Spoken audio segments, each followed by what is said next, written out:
After the collapse, the billionaire surgeon woke up in a woman's arms and found the love of his life.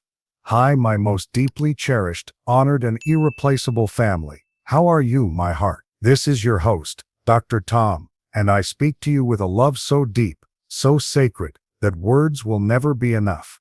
You are not just viewers. You are my true family, my life's blessing, my soul's comfort. Today I don't just want to tell you a story. I want to take you on a journey that will transform how you see love, sacrifice, and the incredible power of the human heart. What I'm about to share will challenge everything you believe about destiny and prove that sometimes the most beautiful love stories begin just with a simple act of kindness. So quickly settle in, hit that subscribe button, like this video and comment. Present Dr. Tom so I'd know just how many people are joining the Dr. Tom's family. Now let's begin with all the honor, love, and light in my heart. In the heart of Chicago, within the sterile corridors of City General Hospital, Dr. Kevin Moeller represented everything America celebrated about success. At 34, he commanded respect in operating rooms where life and death decisions happened in milliseconds. His hands, steady as steel, had saved over 3,000 hearts. His bank account reflected his brilliance, millions earned through precision, dedication, and an almost supernatural ability to repair what others deemed beyond saving. But success, Kevin had learned, was a cruel master. For 72 hours straight he had lived on nothing but black coffee and sheer determination. His designer suit, now wrinkled and stained with exhaustion, hung loose on his frame. Dark circles shadowed his once bright eyes and his normally perfect hair fell disheveled across his forehead. The man who could perform miracles on others had forgotten the most basic miracle of all, taking care of himself. Kevin's penthouse apartment sat empty, its marble floors echoing with loneliness. His Ferrari remained untouched in the hospital parking garage for days. Wealth meant nothing when you had no one to share it with, no arms to return home to, no voice asking how your day went. He had everything money could buy and nothing that money couldn't. The hospital had become his prison, each surgery bleeding into the next. 20-hour days were normal. Sleep was a luxury he couldn't afford when lives hung in the balance. "Dr. Moeller, we need you in OR 7. Dr. Moeller, emergency in the ICU. Dr. Moeller, you're our only hope." The weight of being everyone's savior was crushing the life out of the man who gave life to others. As he stumbled down the hospital stairwell at 2:47 a.m., Kevin felt something he had never experienced before. His body betraying him, his vision blurred, his hands, those miraculous instruments of healing, trembled uncontrollably. The walls seemed to close in around him. His heart, the organ he knew better than anyone, raced erratically in his chest. "Not now," he whispered to himself, gripping the cold metal railing. "People need me." But his body had reached its limit. 3 days without sleep, surviving on caffeine and adrenaline, had finally caught up with him. The man who controlled everything was about to lose control completely. In his final moments of consciousness, Kevin thought about the irony of his situation. Here he was, a heart surgeon who had forgotten he had a heart, a healer who had forgotten to heal himself, a man who saved lives but had somehow lost his own life in the process. As darkness claimed him, his last coherent thought was wondering if anyone would even notice he was gone. At exactly 3:00 a.m., Jana Markley's soft footsteps echoed through the quiet hospital corridors as she made her rounds through the pediatric ward. 29 years old, with gentle brown eyes that had seen too much pain yet still sparkled with hope, Jana carried herself with the quiet grace of someone who had learned to find strength in the darkest places. Her scrubs, faded from countless washes, bore the invisible weight of every child she had comforted, every family she had supported through their worst nightmares. As a night shift pediatric nurse, Jana knew the hospital's rhythm better than anyone. She understood the difference between the sound of healing sleep and restless pain, between the footsteps of hope and the shuffle of despair. But tonight something was different. As she descended the stairwell to retrieve supplies from the basement storage, she found something that stopped her heart. A man in an expensive suit collapsed unconscious on the concrete steps. Most staff would have immediately called security or emergency response, but Jana's trained eyes recognized something others might miss. This wasn't a drunk vagrant or someone seeking drugs. The man's breathing was shallow but steady, his pulse rapid but strong. His skin was pale and clammy, Classic signs of severe exhaustion and dehydration. She had seen these symptoms before in residents who pushed themselves beyond human limits. Without hesitation, Jana knelt beside him, her gentle hands checking his vitals with practiced precision. Kevin Moeller, she read from his hospital ID badge, recognizing the name immediately. Everyone knew Dr. Moeller, the brilliant cardiac surgeon who worked impossible hours and saved impossible cases. But seeing him here, vulnerable and broken, Jana saw something else entirely, a human being who had forgotten how to be human. Instead of calling for help, Jana made a decision that would change both their lives forever. She couldn't leave him on the cold concrete steps like a discarded piece of equipment. With surprising strength for her petite frame, she managed to get Kevin to his feet and half-carried, half-guided him to an empty patient room on her floor. For the next 6 hours, Jana became Kevin's guardian angel. She monitored his vital signs, adjusted his position to ensure proper circulation, and placed cool cloths on his fevered forehead. But more than that, she talked to him. Even though he was unconscious, Jana believed deeply that the human spirit could hear love even in the darkest moments. She told him about her patients, 7-year-old Tommy, who faced his chemotherapy treatments with a smile brighter than the sun, little Rebecca, who sang lullabies to comfort other children even while battling her own illness, and brave David, who donated his allowance to buy toys for kids who couldn't afford them. These children, facing battles no child should fight, had taught Jana that courage wasn't the absence of fear, it was choosing love despite the fear. As dawn approached, Jana realized she had spent the entire night caring for a stranger, but somehow he didn't feel like a stranger anymore. There was something about Dr. Kevin Moeller that called to her heart in ways she couldn't explain. Kevin's consciousness returned slowly, like emerging from the deepest ocean depths where light barely existed. The first sensation was warmth, not the harsh fluorescent glare of hospital lights, but something softer, more human. His eyes fluttered open to find himself in a patient bed, surrounded by the gentle hum of medical equipment and the faint scent of lavender that seemed oddly out of place in the sterile hospital environment. Confusion washed over him as fragmented memories tried to piece themselves together. The stairwell, the trembling, the darkness. But now, instead of cold concrete beneath him, he felt clean sheets and a pillow that someone had carefully positioned to support his neck. Someone had removed his shoes and placed a warm blanket over him. Someone had cared. "You're awake," came a voice so gentle it felt like a prayer answered. Kevin turned his head to see a woman in scrubs sitting beside his bed, her kind eyes studying him with professional concern mixed with something deeper, genuine compassion. She had been reading a worn paperback novel, and Kevin noticed her bookmark was a child's crayon drawing of a rainbow. "I'm Jana," she said softly, setting her book aside. "Jana Markley. I found you in the stairwell about 6 hours ago. You've been through quite an ordeal, Dr. Moeller." Her voice carried no judgment, only understanding, as if she had seen this tragedy play out before. Kevin tried to sit up, his doctor instincts immediately taking over. "I need to check on my patients. There's a surgery scheduled for." But Jana's gentle hand on his shoulder stopped him mid-sentence.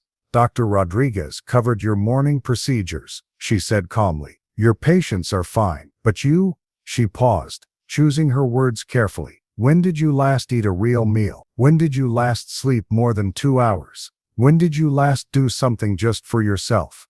The questions hit Kevin like physical blows. He couldn't remember. Days blurred together in an endless cycle of surgeries, consultations, and emergency calls. "I save lives," he said weakly, as if that explained everything. Jana's eyes softened even further. "You save hearts for a living," she said quietly. "But when did you last take care of your own?" The question hung in the air between them, simple yet profound, cutting through all of Kevin's defenses and reaching something deep inside him that he had buried beneath years of professional success. For the first time in longer than he could remember, Kevin felt seen, not as the brilliant Dr. Moeller, not as the miracle worker, not as the man with steady hands and a perfect success rate. Jana saw him as Kevin, the human being who had forgotten how to be human. "I don't know," he whispered, the admission feeling like the first honest thing he had said in years. In that moment, something shifted between them, a recognition of kindred spirits, who had both dedicated their lives to healing others,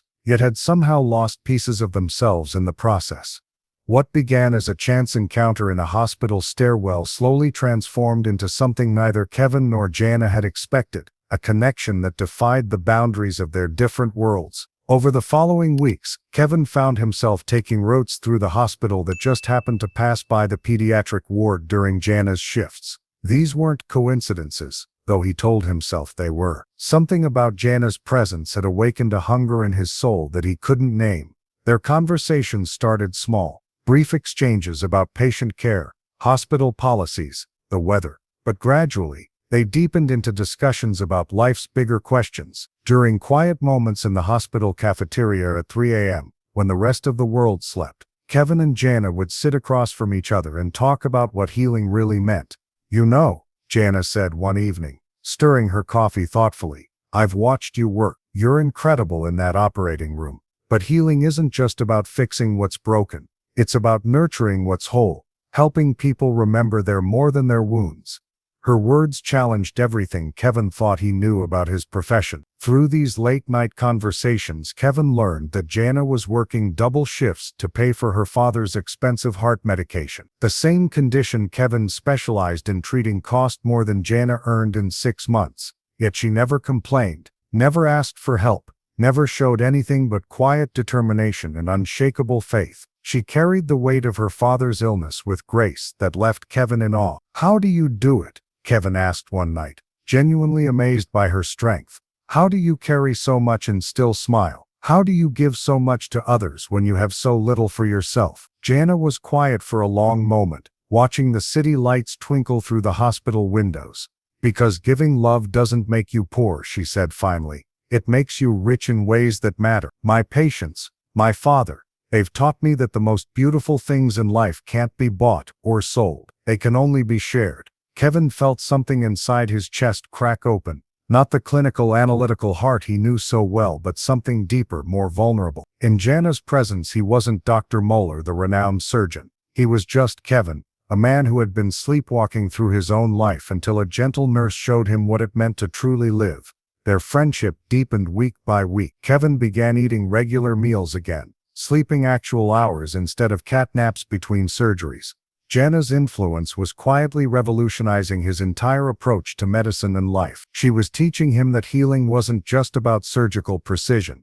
It was about human connection, compassion, and seeing the whole person behind the condition. The night before Kevin was scheduled to leave for a mandatory medical conference in Switzerland, he found the courage to voice what had been growing in his heart for weeks. "Jana," he said, taking her hands in his, "when I come back, I want to marry you.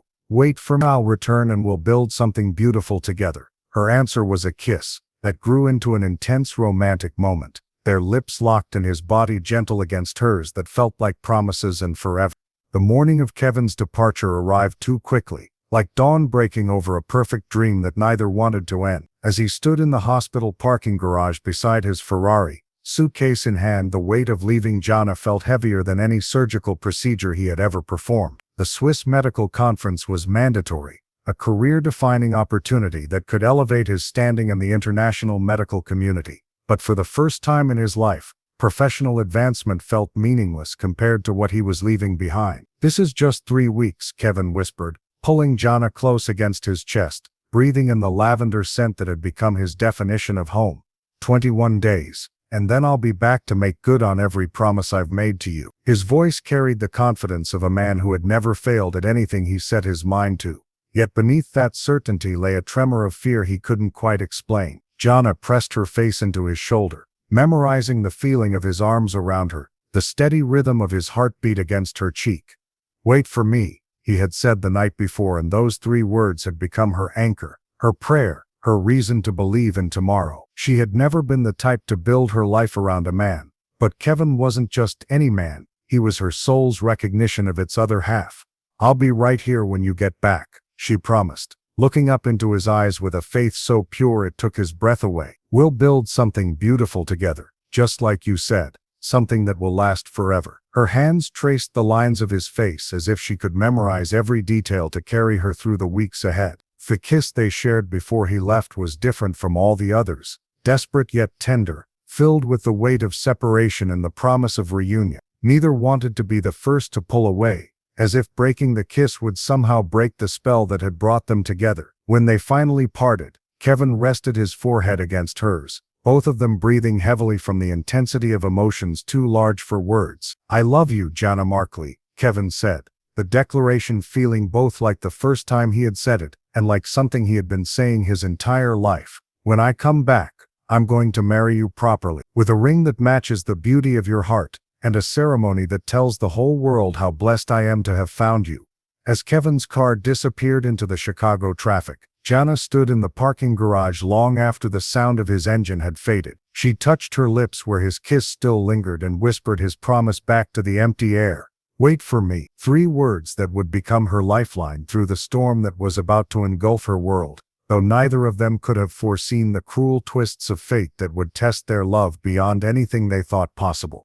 Kevin had been in Switzerland for exactly 8 days when his world collapsed with a single phone call. He was reviewing conference notes in his hotel room overlooking the pristine alpine landscape when his phone rang at 2 a.m. local time. The voice on the other end belonged to his hospital administrator, and the words that followed would haunt Kevin for years to come. "Dr. Moeller, we have a situation. The Whitman family is filing a malpractice lawsuit. They're claiming negligence in their daughter's cardiac surgery last month." The administrator's voice was cold, clinical, devoid of the warmth Kevin had grown accustomed to after years of exemplary service. "Their lawyers are alleging that your exhaustion compromised your judgment during the procedure." Kevin's blood ran cold. He remembered the case clearly. 16-year-old Catherine Whitman, a complex congenital heart defect that required innovative surgical technique. The surgery had lasted 14 hours and had been ultimately successful, but there had been complications during recovery that, while not uncommon, had required additional intervention. The Whitman family was one of the most powerful political dynasties in Illinois, with connections that reached the highest levels of government and unlimited resources to wage legal warfare. Within hours, Kevin's life became a nightmare beyond anything he could have conceived. The Whitman family had hired the most ruthless legal team in the country, and they were seeking not just monetary damages, but criminal charges for what they claimed was reckless endangerment. The media seized upon the story with savage hunger. "Exhausted surgeon botches teen's heart surgery," screamed the headlines across every major news outlet. Kevin's phone buzzed incessantly with calls from reporters, his voicemail filling with demands for statements, explanations, confessions. His social media accounts were flooded with death threats from strangers who had never met him but had already decided he was guilty. The conference organizers, fearing scandal, quietly asked him to withdraw from all speaking engagements. But the worst blow came when his own legal team delivered their devastating advice during an emergency video conference. "Dr. Moeller, you need to disappear from public view immediately," his lead attorney explained with the detached efficiency of someone delivering a death sentence. "No public statements, no social media, no contact with anyone from your past life until this resolved. The prosecution is building a case that your personal relationships compromised your professional judgment." "I need to call someone," Kevin said desperately, thinking of Jana waiting for him back in Chicago. "There's someone who needs to know." "Absolutely not," his lawyer interrupted sharply. "Your phone is being monitored as potential evidence. All communications are being scrutinized. One wrong word, one misinterpreted message, could destroy any chance we have of beating these charges. You need to trust us completely or risk losing everything: your career, your freedom, your future."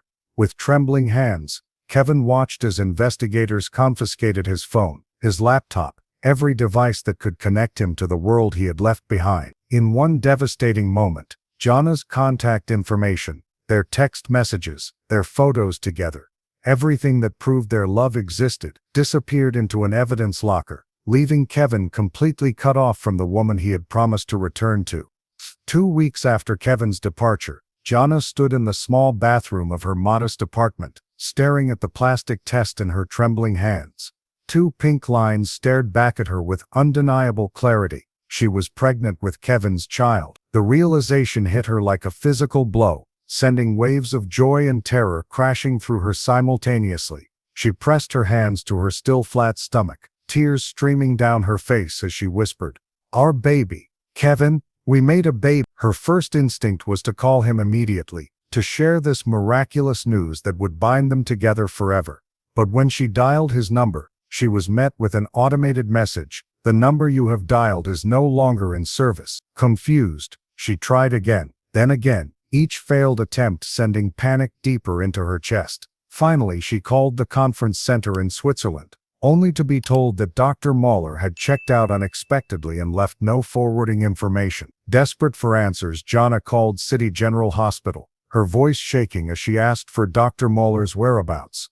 The receptionist's response felt like ice water in her veins. Dr. Moeller is unavailable indefinitely due to legal complications. The hospital cannot provide any information regarding his location or contact details.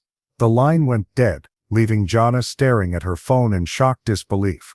Over the following days, Jana watched in horror as Kevin's name was dragged through every news outlet in the city.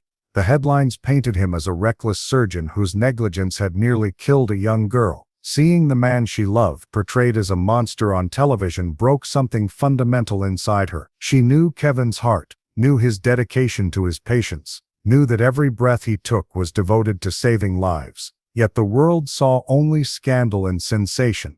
The hospital administration wasted no time distancing themselves from the controversy. 3 weeks after Kevin's departure, Jana was called into a sterile conference room where cold-faced executives delivered their ultimatum with bureaucratic efficiency. Ms. Markley, given your association with Dr. Moeller during this difficult time, we feel it would be best for all parties if you resigned your position effective immediately.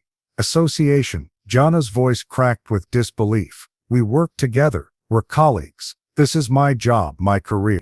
But even as she spoke, she could see the decision had already been made. They knew about their relationship. Hospital gossip traveled faster than medicine through an IV line. We're prepared to offer a small severance package, the administrator continued, sliding papers across the table. But we need your resignation today. The papers felt like death certificates in Jana's hand. Losing her job meant losing her health insurance, and losing her health insurance meant losing the only thing keeping her father alive. That night, Jana sat in her father's bedroom, watching him sleep peacefully, unaware that his daughter's world was crumbling around them. She placed her hand on her stomach, feeling the weight of impossible choices. How could she tell him that the medication keeping his heart beating would soon be unaffordable? How could she explain that the man she loved had vanished, leaving her pregnant and alone? 6 weeks without Kevin's presence, 6 weeks without his income, and 6 weeks of watching her savings disappear like water through a broken dam brought Jana to her knees. She had sold everything of value, her grandmother's jewelry, her small television, even her nursing textbooks, trying to stretch her father's medication as long as possible. But private pay pharmaceutical costs were a monster that devoured hope with mathematical precision. The first sign that the end was near came on a Tuesday morning when Jana found her father struggling to breathe. His lips tinged blue despite the oxygen concentrator running at maximum capacity. His heart condition, the same rare disorder that Kevin specialized in treating, was progressing exactly as the doctors had warned it would without proper medication management. "Daddy, I need to take you to the hospital," Jana whispered, kneeling beside his bed, her voice steady despite the terror clawing at her chest. But Robert Markley, even in his weakened state, understood what she could not bring herself to say. They had no insurance, no money for emergency treatments, no options left but to face what was coming with whatever dignity they could maintain. "My beautiful girl," he breathed, his weathered hand finding hers with the last of his strength. "You've given me everything. You've sacrificed your whole life for me. I need you to stop now. I need you to live for yourself, for your future." His eyes, though clouded with pain, still held the wisdom that had guided Jana through every crisis of her life. For 3 agonizing days, Jana maintained a bedside vigil, administering the last of his medication in carefully rationed doses, monitoring his vital signs with the clinical precision her nursing training had provided. While her heart shattered with each labored breath he took, she told him stories about the children in the pediatric ward, about their courage and their laughter, trying to fill his final hours with the same light he had brought to her childhood. When the end came, it was peaceful, a gentle exhale that simply didn't return. Jana held her father's hand as his heart stopped beating, feeling the exact moment when the soul she had loved most in the world slipped away from the body that could no longer contain it.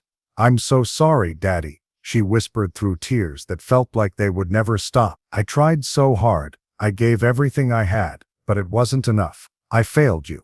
The silence that followed was deafening. In the span of 6 weeks, Jana had lost the love of her life, her career, her financial security, and now her father. She was pregnant, homeless within days when the eviction notice would be served, and more alone than she had ever thought possible.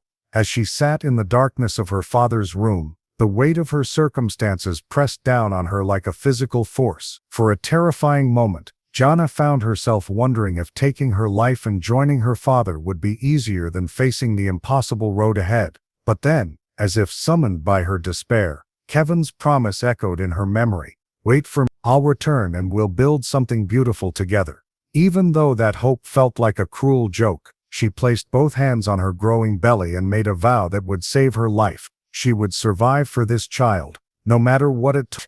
Have you ever felt like Jana in this moment, overwhelmed, alone, and questioning if you can even keep going? I'd love to hear your experiences in the comments. 7 years, 2,555 days of searching for a woman who had vanished from his life like morning mist. Kevin had been cleared of all charges, 18 months after the lawsuit began. The investigation ultimately proving that Catherine Whitman's complications were due to an undiagnosed genetic condition, not surgical error. But vindication came too late. By the time he was free to reclaim his life, Jana had disappeared without a trace. The legal battle had cost Kevin everything: his position at City General, his reputation, his savings drained by attorney fees. But losing Jana had cost him something far more precious: his faith in tomorrow. Every morning for 7 years, Kevin woke with the same ritual: checking his phone for messages that never came, searching social media for faces that remained hidden, calling hospitals across the country asking if anyone knew a pediatric nurse named Jana Markley. City General Hospital had become a fortress of silence regarding their former employees. Administration, still bitter about the scandal Kevin's case had brought upon their institution, refused to provide any information about Jana's whereabouts or contact details. "Personnel records are confidential," became the standard response that greeted Kevin's increasingly desperate inquiries. It was as if Jana had never existed within those walls where they had fallen in love. Rebuilding his medical career from nothing had been a slow, painful process. No major hospital would hire a surgeon who had been front-page news for malpractice allegations, regardless of his eventual exoneration. So Kevin had started small. A tiny free clinic in one of Chicago's most underserved neighborhoods, treating children whose families couldn't afford traditional health care. The work was challenging, the pay non-existent, but something about caring for these vulnerable young patients felt like keeping a promise to Jana's memory. Every child who walked through his clinic doors carried an echo of the stories Jana had shared during their late-night conversations. 7-year-old Marcus with his infectious laugh despite his asthma. 10-year-old Isabella, who drew pictures for all the other patients while waiting for her own treatments. Each small face reminded Kevin of Jana's gentle voice describing her pediatric patients' courage, her unwavering belief that children possessed a special kind of magic that could heal the world's hardest hearts. The guilt was a constant companion, heavier than any surgical instrument Kevin had ever wielded. Did Jana think he had abandoned her? Did she believe the headlines that painted him as a reckless doctor who cared more about glory than his patients? Had she seen the news coverage and decided she was better off without him? These questions tortured Kevin through sleepless nights, driving him to work longer hours at the clinic, as if healing enough children could somehow atone for failing the woman he loved. Yet despite the mounting evidence that Jana might be lost to him forever, Kevin clung to hope with the desperation of a drowning man grasping at driftwood. He hired private investigators who found nothing. He contacted nursing schools, medical associations, professional networks, all dead ends. He even returned to the hospital stairwell where they had first met, standing in the exact spot where his life had changed forever, whispering her name into the empty space like a prayer. "If you can hear me, Jana," he would say to the silence, "I never stopped looking. I never stopped loving you. I kept my promise even when keeping it felt impossible." His voice would echo off the concrete walls, returning to him as hollow as his hope felt on the darkest days. As the 7th anniversary of their separation approached, Kevin faced a truth he had been avoiding. Jana might not want to be found. Perhaps she had rebuilt her life somewhere far from Chicago, far from the memories of what they had shared. Perhaps she had found someone else, someone who could give her the stability and presence he had failed to provide. The thought was agony, But Kevin knew that loving someone sometimes meant accepting that they might be happier without you. Still, he couldn't stop. Every child he saved carried Jana's influence. Every surgery he performed honored the compassion she had taught him. Every day he chose to keep searching was an act of faith in the love that had transformed his understanding of what it meant to be truly alive. Meanwhile, 300 miles north of Chicago, in the small farming town of Cedar Falls, Wisconsin, Jana Markley had built a life from the ashes of everything she had lost. Her elderly Aunt Rose, her father's sister, had welcomed Jana with open arms when she arrived 7 years ago, pregnant, homeless, and carrying nothing but a suitcase and a heart full of shattered dreams. The tiny farmhouse on the outskirts of town became their sanctuary, a place where Jana could disappear from the world that had taken everything from her. Survival required sacrifices that would have broken a weaker woman. Jana worked 3 jobs to keep food on the table and a roof over their heads, cleaning houses during the day, providing elder care in the evenings, and picking up weekend shifts at the local community clinic. Her hands, once steady in pediatric wards, now scrubbed floors and changed bedpans, but she approached every task with the same quiet dignity that had defined her nursing career. The greatest miracle in Jana's life walked through their front door every day at 3:30 p.m., backpack bouncing and school papers clutched in small hands. Betty Moeller. Jana had given their daughter Kevin's surname, even though he would never know she existed, was now 6 years old, and possessed a mind that astounded everyone who met her. The child had inherited Kevin's brilliant intellect and Jana's compassionate heart, creating a combination that left teachers speechless and other parents wondering how such genius could emerge from such humble circumstances. Betty's fingers danced across piano keys with the skill of someone 3 times her age, composing melodies that brought tears to the eyes of everyone who heard them. Music lessons were a luxury Jana could barely afford, but she sacrificed meals to pay for them, knowing that denying Betty's gift would be like caging a songbird. "Music is how angels speak," Betty would say, her small face serious beyond her years. "And I think Daddy is an angel watching over us." The questions about her father came regularly, innocent inquiries that cut through Jana's heart like surgical instruments. "Why don't I have a daddy like other kids?" Betty asked one evening, while Jana braided her long dark hair the exact shade of Kevin. "Did my daddy not want me?" Jana's answer had become a mantra, repeated so often it felt like a prayer. "Some people are worth waiting a lifetime for, sweetheart. Your daddy is one of those people. He's a good man who saves people's lives, but sometimes life keeps good people apart. That doesn't mean he doesn't love you. It just means love sometimes has to wait for the right moment to find its way home."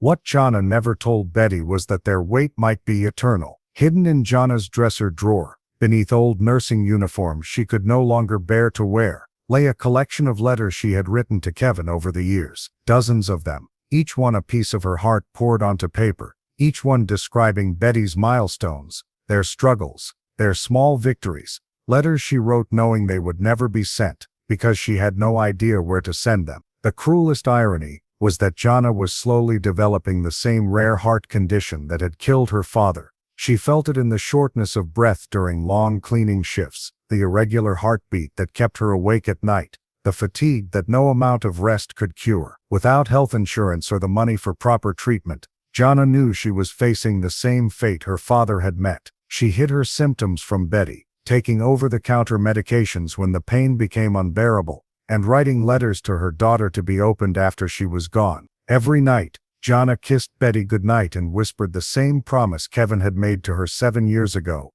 "Wait for me." Because somewhere in her heart, despite everything that had happened, Jana still believed in the love that had created their beautiful daughter. Fate, it seemed, had a sense of irony that bordered on the cosmic. After 7 years of searching every corner of Chicago for Jana, she walked through the front door of Kevin's Gold Coast mansion, carrying a bucket of cleaning supplies and wearing a uniform that bore the logo of Pristine Home Services. Kevin had hired the cleaning company to prepare his house for a charity concert benefiting children's hospitals, an event that had become his annual tribute to Jana's memory and the compassion she had taught him. Kevin didn't see Jana initially. His focus was entirely on his phone, though he noticed the child beside her, a small girl with dark hair and serious brown eyes who clutched a worn backpack and looked around the opulent mansion with wide-eyed wonder. "Remember what I told you, Betty?" Jana whispered to her daughter. "Don't touch anything. Stay close to me and we'll be done in a few hours. But 6-year-old Betty Moeller was drawn to the mansion's music room like a moth to flame. While Jana worked in the kitchen, methodically cleaning countertops and organizing caterer supplies for the evening's event, Betty wandered into the room where a magnificent violin sat displayed on an ornate stand. The instrument seemed to call to her, its polished wood gleaming in the afternoon sunlight that streamed through tall windows. Betty had never seen such a beautiful violin. At home, she practiced on a donated instrument from the local church, its scratched surface and loose strings a far cry from this masterpiece. Unable to resist, she carefully lifted the violin from its stand, cradling it in her small hands with the reverence of someone who understood the sacredness of music. But disaster struck in the way it often does with children, suddenly and completely. As Betty attempted to position the violin under her chin, the way her teacher had shown her, the instrument slipped from her grasp. The sound of expensive wood hitting marble floor echoed through the mansion like a gunshot, followed immediately by Betty's horrified gasp. Kevin, who had been reviewing final details for the evening's concert in his study, heard the crash and rushed toward the music room. What he found there stopped him dead in his tracks, not because of the broken violin which could be replaced, but because of the little girl kneeling beside the shattered instrument, tears streaming down her face as she whispered desperate apologies. "I'm sorry, I'm so sorry," Betty sobbed, trying to gather the broken pieces with her small hands.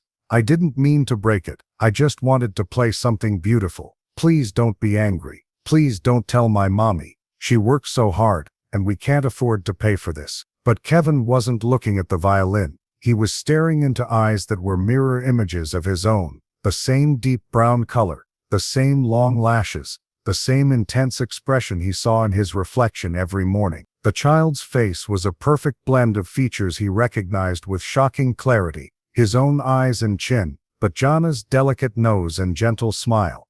"What's your name, sweetheart?" Kevin asked gently, kneeling down to Betty's level, his voice barely above a whisper. "Betty," she replied through her tears, then added with the formal politeness her mother had taught her, "Betty Moeller." The name hit Kevin like a physical blow. Moeller. Jana had given their daughter his name, which meant this beautiful, brilliant child was his daughter.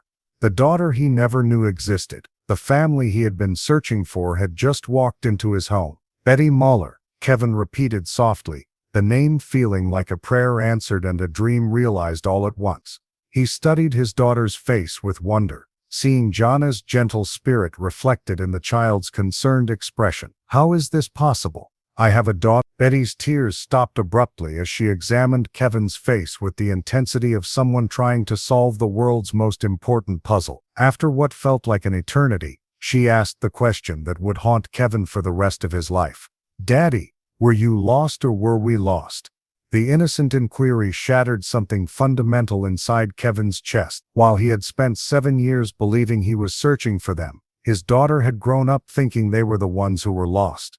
Before he could answer, Jana's voice called from the kitchen, "Betty, where are you? We need to finish up here." Kevin's heart stopped as Jana appeared in the doorway, her face going white as she saw him kneeling beside their daughter. For a moment, time seemed suspended, 7 years of separation, pain and longing compressed into a single breath. Jana looked older, thinner, with lines of exhaustion around her eyes that spoke of struggles Kevin could only begin to comprehend.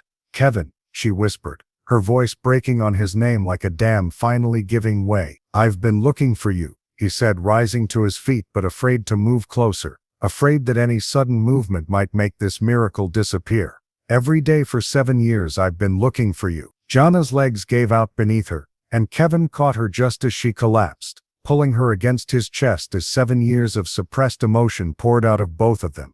"I never stopped being yours," she whispered into his shoulder, her tears soaking through his shirt. "Even when I thought you'd forgotten us, even when I had nothing left, I never stopped being yours." Betty watched her parents with the solemn understanding that children possess when they witness something sacred. "Mommy," she said quietly, tugging on Jana's cleaning uniform, "is this really my daddy, the one who saves people's hearts?" But as Kevin held Jana, he felt something wrong. Her breathing was labored, her heartbeat irregular against his chest. "Jana, what's wrong? Are you sick?" The doctor in him immediately recognized symptoms he had seen too many times before.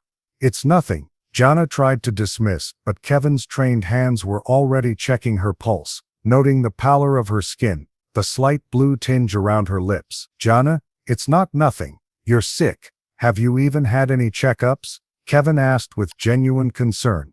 "Daddy," Betty's small voice broke through Kevin's medical assessment. "Will mommy be okay? She gets really tired sometimes and her heart beats funny at night. It makes me scared." Kevin's world tilted on its axis as he realized the cruel truth. Jana was suffering from the same rare heart condition that had killed her father, the very condition Kevin specialized in treating. He had spent 7 years learning to heal this exact disease, becoming one of the world's leading experts in its treatment, never knowing that the woman he loved was slowly dying from it. The irony was almost too cruel to bear, but it also meant one thing: he might be the only person on earth who could save her. But the diagnosis was worse than Kevin's worst fears. Within hours of bringing Jana to Chicago General Hospital, she had lost consciousness and was fighting for her life in the ICU. Kevin's former colleagues gathered around him with the grim reality he had been dreading to hear. "Kevin, her condition has deteriorated rapidly," Dr. Williams explained with the clinical detachment that masked deep concern. "Conventional treatment at this stage has less than a 3% success rate. We're essentially buying time, not providing a cure. But there's an experimental procedure in Paris. Dr. Laurent Dubois has been pioneering a revolutionary treatment. It's risky, but the success rate is 70%, and if successful, it could completely cure her condition, not just prolong her life. But you have to budget $5 million for everything." Kevin stood beside Jana's unconscious form, watching the monitors that tracked every fragile heart. Betty sat in a chair nearby, clutching her violin and watching her mother with the wide-eyed fear of a child who understood that something terrible was happening. Taking Jana's hand in his, Kevin leaned close to her ear and whispered the words that would define the rest of his life: "I'd rather lose everything than lose you."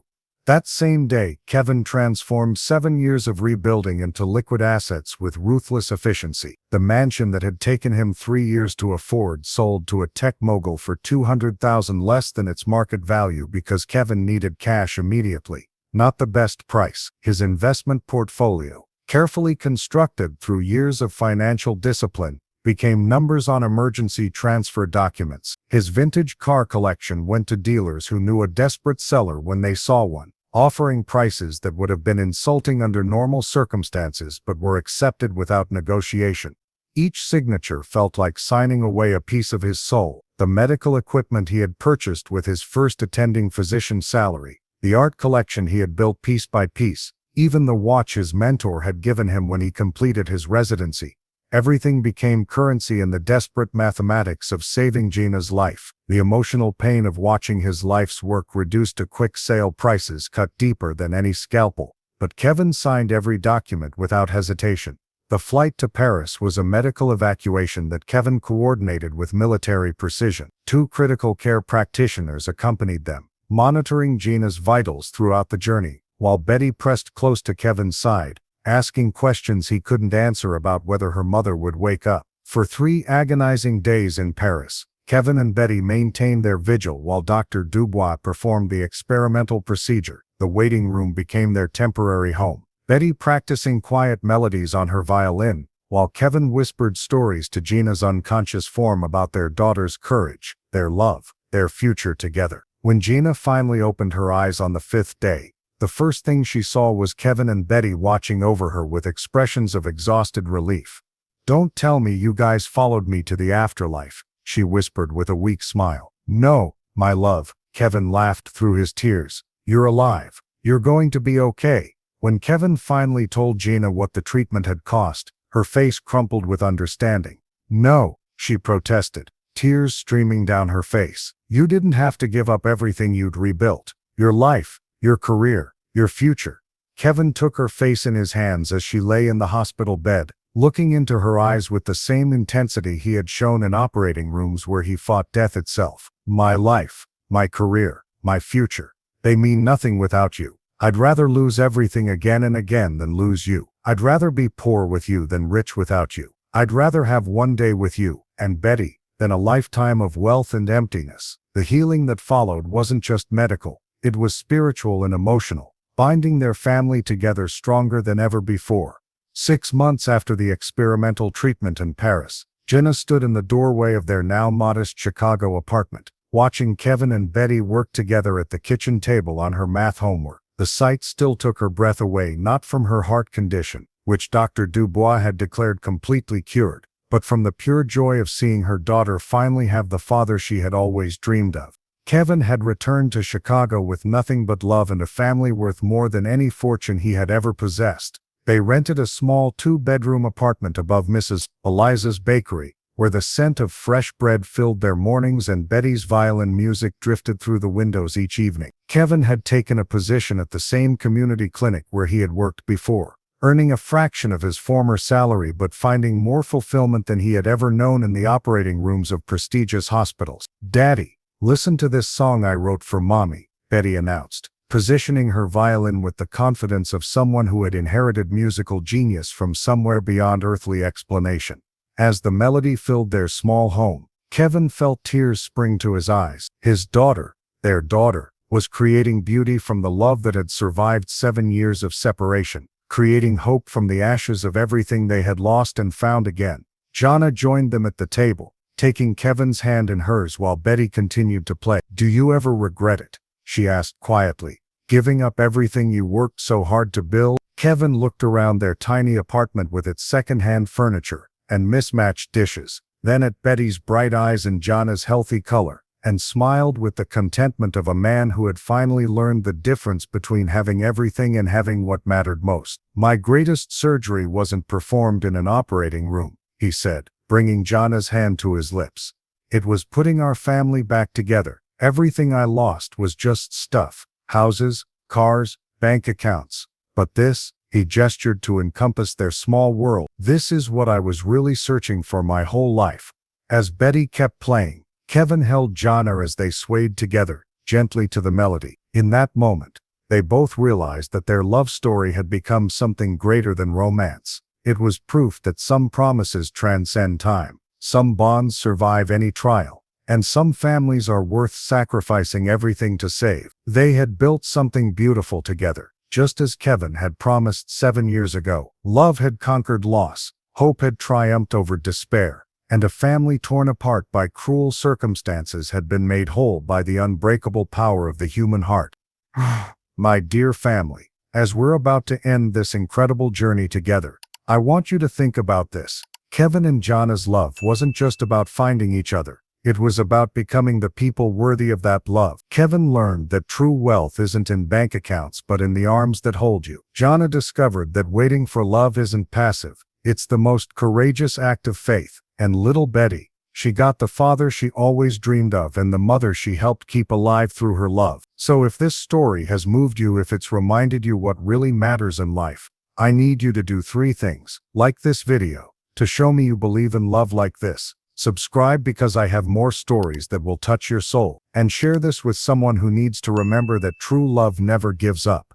Remember that love stories like this aren't just entertainment. They're reminders of what's possible when we refuse to give up on each other. Kevin and Jana's story teaches us that some promises transcend time, some bonds survive any trial, and some families are worth sacrificing everything to save. Thank you for taking this journey with me. Until next time, keep believing in the power of love.